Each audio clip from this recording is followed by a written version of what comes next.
Moje pitanje je koja je razlika između Nebijullah i Resulullah?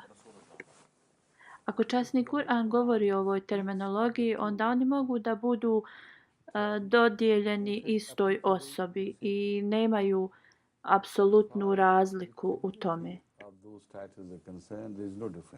Ovo može da bude dokazano sa časnim Kur'anom, što ću ja da navedem poslije.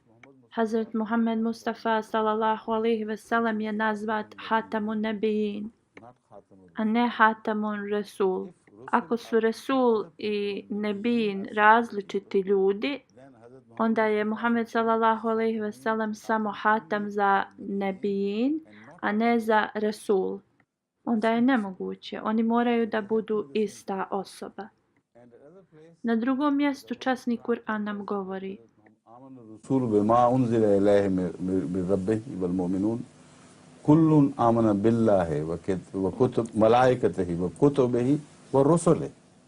Ovdje se nebiji ne spominju. Što znači ovi nazivi mogu biti različiti što se tiče značaja, ali ne mogu biti različiti što se tiče primjenjivanja jednoj osobi. Razlika je u ovome kako mi gledamo na to, koja je prednosna tačka ovoga. Nebi je onaj koji donosi vijesti od Boga koje su pripadale nepoznatom carstvu prije toga. Amuri Gajb. To što je bilo nepoznato, donešeno je da bude poznato. Od Boga preko poslanika. Kao Mehdi, on donosi poruku koja nije nova poruka. Svi poslanici koji su došli poslije Musa alejselama i koji nisu donijeli novu poruku su nazvani Resul, kao što je bio Isa alejselam. On nije donio novu poruku. Nije spomenut nebi.